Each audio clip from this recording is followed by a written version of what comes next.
ಧರ್ಮ ಜ್ಞಾನಾಭಿವೃದ್ಧಿಗಾಗಿ ಜ್ಞಾನಫಲ ವಿಭಾಗ, ಈ ವಿಭಾಗದಲ್ಲಿ ಏನ್ ತಿಳಿಸ್ಕೊಡ್ತಿದ್ದೀರಾ ಇವತ್ತು? ಧರ್ಮೋ ರಕ್ಷತಿ ರಕ್ಷಿತಃ ಅಂತ ನಿಮ್ಮೆಲ್ಲ ವೀಕ್ಷಕರಿಗೆ ಸ್ಪಷ್ಟವಾಗಿ ಮತ್ತೊಮ್ಮೆ ತಿಳಿಸ್ತಾ ಇದ್ದೀನಿ ಕೇಳಿ.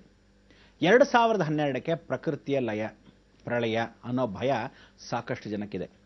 ಸಂತೋಷ, ಆ ಭಯ ಯಾತಕ್ಕೆ ನಾವು ಸಂತೋಷ ಪಡ್ತೀವಿ ಅಂದರೆ, ಪ್ರಕೃತಿಯಲ್ಲಿ ಖಂಡಿತ ಜಗತ್ತು ಅಂಶ ಇನ್ನೂ ತುಂಬಿದೆಯಲ್ಲ.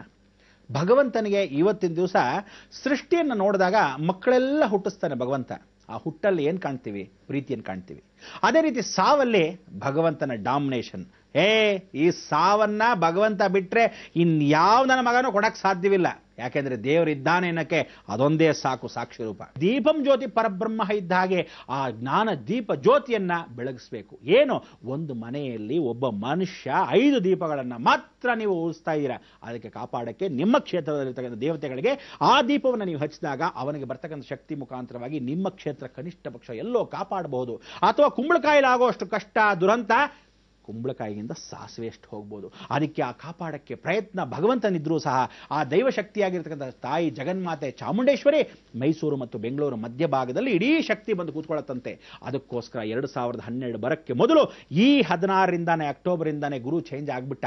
ಆಗ ಚೇಂಜ್ ಆಗ್ಬಿಟ್ಟಕ್ಕೆ ನಮ್ಮ ಪ್ರಯತ್ನ ಏನೋ, ಪ್ರತಿಯೊಂದು ಡಿಸ್ಟ್ರಿಕ್ಟ್ಗೂ ಬಂದು ಪ್ರತಿಯೊಂದು ತಾಲೂಕಿಗೂ ಬಂದು ವಿಶೇಷವಾಗಿ ನಿಮ್ಮ ಜನಜಾಗೃತಿಯಲ್ಲಿ ಎಲ್ಲ ಧರ್ಮದವರು ಸೇರಿ, ಹಿಂದೂ ಮುಸ್ಲಿಂ ಕ್ರಿಶ್ಚಿಯನ್ ಸಿಖ್ ಇಸಾಯಿ ಅಂತ ಇರೋಬರೋ ಎಲ್ಲರೂ ಸೇರಿ ನಿಮ್ಮ ದರ್ಗದಲ್ಲಿ, ನಿಮ್ಮ ಚರ್ಚಲ್ಲಿ, ನಮ್ಮ ದೇವಸ್ಥಾನದಲ್ಲಿ ಎಲ್ಲರೂ ಸೇರಿ ಎಲ್ಲ ಒಂದೇ ಮನುಷ್ಯ ಜಾತಿಯವರೇ ಅಂತ ಹೇಳಿ ಇರೋದೇ ಒಂದು ಗಂಡು ಒಂದು ಹೆಣ್ಣಿನ ಜಾತಿ. ಅಷ್ಟು ಬಿಟ್ಟರೆ ಇನ್ಯಾರೂ ಇಲ್ಲ ಪ್ರಪಂಚದಲ್ಲಿ. ಪ್ರಾಣಿ ಪಕ್ಷಿ ಜೀವರಾಶಿಗಳು ಗಿಡ ಮರಗಳು ಎಲ್ಲ ಇದೆ. ಅಷ್ಟಕ್ಕೆಲ್ಲ ಕಾಪಾಡಕ್ಕೆ ನಾವು ಭಗವಂತನ ಪ್ರಯತ್ನ ಏನು ಗೊತ್ತಾ? ಮನುಷ್ಯ ಹುಟ್ಟಿರೋದೇ ಪಂಚಭೂತಗಳಲ್ಲಿ, ಭೂಮಿ ಇರೋದೇ ಪಂಚಭೂತಗಳಲ್ಲಿ, ಅಗ್ನಿ ವಾಯು ಜಲ ಭೂಮಿ ಆಕಾಶ. ಅದಕ್ಕೆ 5 ದೀಪಗಳನ್ನು ಹಚ್ಚಬೇಕು ಅಂತ ಆಜ್ಞೆ ಬಂದಿದೆ. ಆ 5 ದೀಪಗಳು ಹಚ್ಚತಕ್ಕಂಥ ವಿಚಾರದಲ್ಲಿ ಕಾಲ ಸಂಹಾರ ಮೂರ್ತಿಯಾಗಿರ್ತಕ್ಕಂಥ ವಿಶೇಷ ಮುನೀಶ್ವರನ ಸ್ಮರಣೆ ಮಾಡಬೇಕು. ಅಂದ್ರೆ ಭೂಮಿಯನ್ನು ಸಂರಕ್ಷಣೆ ಮಾಡೋ ಮುನೀಶ್ವರನ ಸ್ಮರಣೆ ಮಾಡಬೇಕು.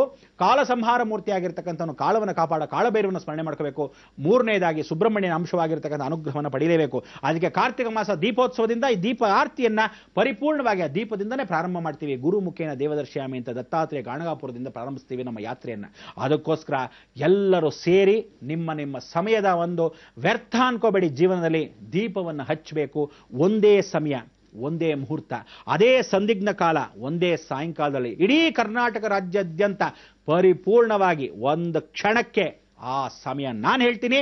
ಆ ಸಮಯದಲ್ಲಿ ನೀವೆಲ್ಲರೂ ದೀಪ ಹಚ್ಚಬೇಕು. ಇದು ಖಂಡಿತವಾಗ್ಲೂ ಎಲ್ಲರ ಸಹಕಾರದೊಂದಿಗೆ ಆಗಬೇಕು.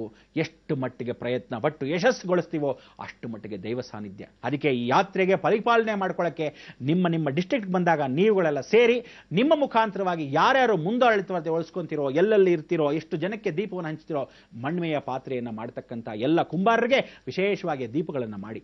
ಒಂದು ಮನೆ ಕುಟುಂಬಕ್ಕೆ 5 ದೀಪಗಳಂದ್ರೆ ಎಷ್ಟು ಕುಟುಂಬಗಳು ಕರ್ನಾಟಕ ರಾಜ್ಯಾದ್ಯಂತ ಇದೆ, ಎಲ್ಲ ಜನಾಂಗಗಳಿಗೂ ಬೇಕಾಗುತ್ತೆ. ಆ ದೀಪಗಳನ್ನು ಎತ್ಕೊಂಡು ಹೋಗಿ ಅಡಿಕೆ ಪಟ್ಟೆಯಲ್ಲಿ ಇಟ್ಕೊಳ್ಳೋದು.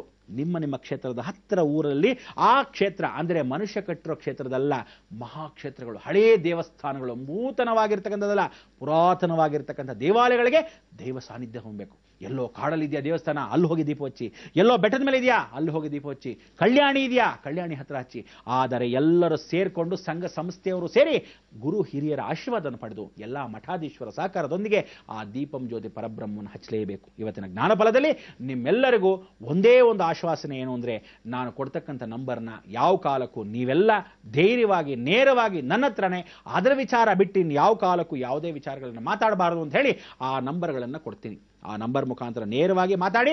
ಯಾವ ಕಾಲಕ್ಕೂ ಇನ್ನ ಪಾಪ ಬಹಳಷ್ಟು ಜನ ಮಾಧ್ಯಮದ ಮುಖಾಂತರ ಎಷ್ಟೋ ಜನಕ್ಕೆ ತೊಂದರೆ ಅಂದರೆ ಜಿ ಕನ್ನಡ ವಾಹಿನಿಗೆ ಫೋನ್ ಮಾಡಿ, ಅಲ್ಲಿ ಫೋನ್ ಮಾಡಿ, ಇರೋ ಬರೋರೆಲ್ಲ ಅಲ್ಲಿ ಇಲ್ಲಿ ಕುಂದು ಕೊರತೆಗಳನ್ನ ಹೇಳಿ ಲೋಪದೋಷಗಳನ್ನ ಮಾಡ್ತಾ ಇದ್ದಾರೆ. ನಮ್ಮದೇ ಆಗಿರ್ತಕ್ಕಂಥ ಒಂದು ಫೋನ್ ನಂಬರ್ ಮಾತ್ರ ಸೂಚಿಸ್ತೀನಿ. ಸುಮ್ಮನೆ ಲ್ಯಾಂಡ್ಲೈನಿಂಗ್ ಮಾಡಿ ಅವ್ರು ಸಿಕ್ಕಿದ್ರ, ಗುರುಗಳು ಸಿಕ್ಕಿದ್ರ, ಇಲ್ಲಿ ಹೋದ್ರ ಅಲ್ಲಿ ಹೋದ್ರ ಅಂದ್ರೆ ಏನೇನೋ ಹೇಳ್ತಾರೆ. ಅದಕ್ಕೆ ಊಹಾಪೋಹಕ್ಕೆ ಅವಕಾಶವಿಲ್ಲದೆ ನೇರವಾಗಿ ನಿಮ್ಮ ಹತ್ರ ನಮ್ಮ ಹತ್ರ ನೇರ ಮಾತು, ಯಾರ್ಯಾರು ಸಹಕರಿಸಿ ಲೋಕವನ್ನು ಉದ್ಧಾರ ಮಾಡೋಣ. ಇದರಲ್ಲಿ ಯಾವುದೇ ಸ್ವಾರ್ಥಗಳಿಲ್ಲ, ಯಾವುದೇ ಅಪೇಕ್ಷೆಗಳಿಲ್ಲ. ನಿಮ್ಮಲ್ಲಿ ಖರ್ಚಾಗೋದಿಷ್ಟೇ 5 ದೀಪಗಳು, 5 ವಿಶೇಷವಾಗಿರ್ತಕ್ಕಂಥ ಎಣ್ಣೆ ಬಗೆಗಳು, ಎಲ್ಲ ರೀತಿಯಾದ ಒಂದು ಶ್ರಮ, ಕಷ್ಟಪಟ್ಟು ನಿಮ್ಮ ಮನೆಯಿಂದ ನಿಮ್ಮ ಕುಲದೇವರಿಗೆ, ನಿಮ್ಮ ದೇವತಾಯಿಗಳ ಅನುಗ್ರಹವನ್ನು ಪಡೆದು ಆ ಲೋಕವನ್ನು ಸಂರಕ್ಷಣೆ ಮಾಡಬೇಕು.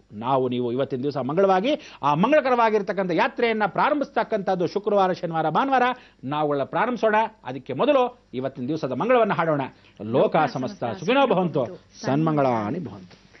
ಗುರುಜಿ, ಧರ್ಮ ಯಾತ್ರೆಗೆ ಹೋಗೊಟ್ಟಿದ್ದೀರಾ, ನಾವೆಲ್ಲರೂ ಒಂದಾಗಿ ಈ ಒಂದು ಯಾತ್ರೆಯನ್ನ ಮಾಡೋಣ ಅಂತ ಕೂಡ ಹೇಳಿದ್ದೀರಾ. ನಮ್ಮ ಈ ಕಾರ್ಯಕ್ರಮಕ್ಕೆ ಆಗಮಿಸಿ ಇಷ್ಟೆಲ್ಲ ಮಾಹಿತಿಯನ್ನ ನೀಡಿದ್ದಕ್ಕಾಗಿ ಧನ್ಯವಾದಗಳು ಗುರುಜಿ.